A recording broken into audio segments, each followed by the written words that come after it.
Insert the wheel into the blade forks, lining up the wheel hub and the blade fork dropout holes. Slide the axle bolt through the fork in the wheel hub. Finally, securely tighten the bolts using the 5mm wrenches.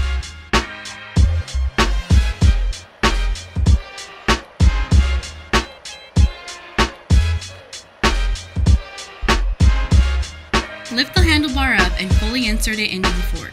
Before tightening the clamp adjustment lever, stand in front of your Pulse Kick and Go, facing the handlebars. Using your feet, hold the front wheel in place parallel to the deck and the rear wheel.